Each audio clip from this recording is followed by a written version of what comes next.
One thing for technical analysis and technical analysis traders, we're really concerned about breakouts and retracements and understanding the difference between the two.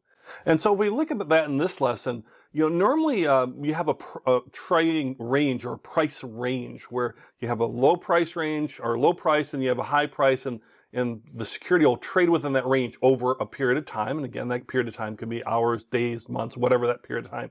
But price will tend to stay in that range. And you might have some general trends within that range where it might be flat or kind of going sideways, or you might have a general uptrend, or you might have a general, let's say, downtrend kind of within that range as stocks or securities constantly changed, throughout that time frame. But then things can happen, where it can break those general trends and start, reversing or going into a different trend. And is it truly happening, or is it more kind of like a fake and it's not really happening? And that's very important for us as technical traders to know when to help us when to buy and when to sell. So if we think about that conceptually, trends will continue until the pattern breaks, right? So something's got to break the pattern. And a lot of times what happens with breaking the pattern is something happens. There's some type of thing in the news, for example, an earnings announcement, something on a global scale, whatever it might be, or even just a rumor might, break the pattern. And that's what might be a breakout, right? It's going to break the pattern. Or it might be a retracement where it's really not a true breakout. And that's the idea, is something happens, there's some news or a rumor, and then something's going to happen, right? So traders are either going to do nothing, but they might, let's say, start to really panic based on that news and sell real quickly and really panic. So, oh my gosh, this is terrible news. I got to get out fast. And so they kind of selling maybe quickly. The same thing if the news is great and there's some great announcements, they might have that fear of missing out, right? FOMO, right? They're like, wow, this is really taking off. I always thought it was really good security, but now it's really going. I got to get in fast and buy, right? So you have sellers and you have buyers, right? So that disruption is actually called a breakout, right? So that means something has changed and you're broken out of the new pattern. And there's either going to be a new uptrend, going up, or there's maybe going to be a new downtrend. And you might also have like a false breakout where it breaks out, but it's not really due to supply and demand or market sentiment or anything. There's something that's, causing a short-term disruption into it.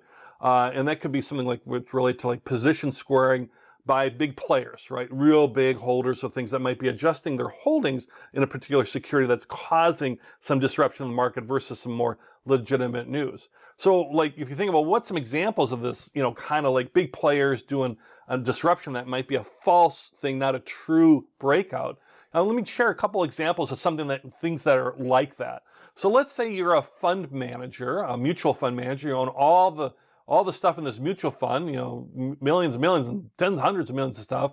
Let's say for an S&P 500 fund, and it's an index fund, and you have to buy more Tesla because they were just added to the index, which that happened not too long ago. So they're added to the index. They weren't in the index before. So now you just have to buy the stock because they were just added to the index. It's not because you think they're great. It's just you have to do it. So that's going to cause an unusual amount of buying, and that's going to change that breakout, because all of a sudden there's a buying for a reason beyond just, let's say, market sentiment. Or let's say Apple announces that it's going to buy its own stock back in a big purchase as part of a company's stock buyback program. They're going to buy their own stock back. So that means they're coming in and they're actually buying stock on the open market. So if you think Apple's coming in to buy a whole bunch of stock, that's going to drive the price up, right? So that has, again, nothing to do with individual traders. It's a big player coming in being disruptive. Or let's say a fund manager of a big technology mutual fund wants to lock in gains before the end of the year because that's how they're evaluated. Maybe that's how they get their bonus, right? So they want to lock in a nice bonus. And they just had a big run up in Zoom stock, for example. So they want to sell a ton of their Zoom stock so they can lock in their gains for their annual performance and get a nice bonus. Does it say having to do whether Zoom is a good company or a bad company, or whether technical analysis says that we should buy or sell it? No, it's a fund manager has a big player who wants to get a bonus. So sometimes those things can happen. It's not often, by the way. It's not something you have to really worry about, but just understand that it's out there. And sometimes when you see movement and you see something like there's a big announcement that might be related to it, you want to say, okay, is this really happening? Or is this just going to be a short-term type thing and it's going to come back and pull back?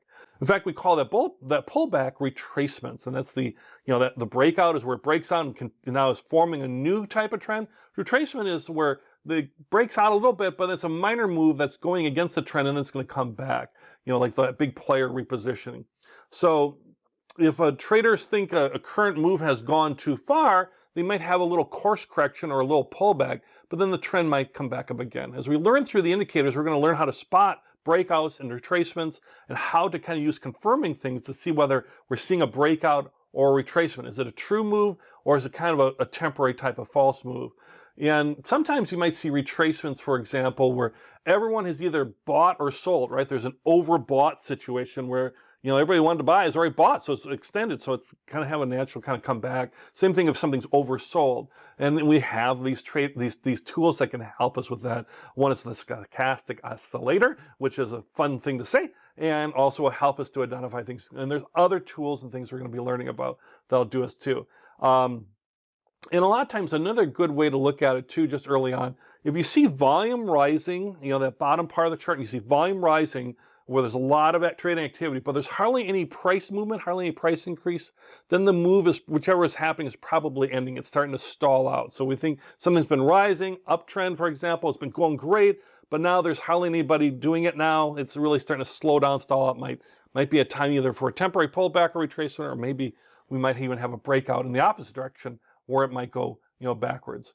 So retracements, they can turn out to be actual trend reversals. I mean, it could be, it looks like a retracement, but really it actually is a breakout and you have a new trend, or it might be truly an actual retracement where it's just temporary and then it'll kind of go back to the way it was trending again too. All of this, very normal. And with the technical analysis that we're going to be using and using our indicators, we're going to be able to handle and deal with both breakouts and retracements and identify great opportunities to purchase and also identify times when we might need to sell and get out as well. It works both ways.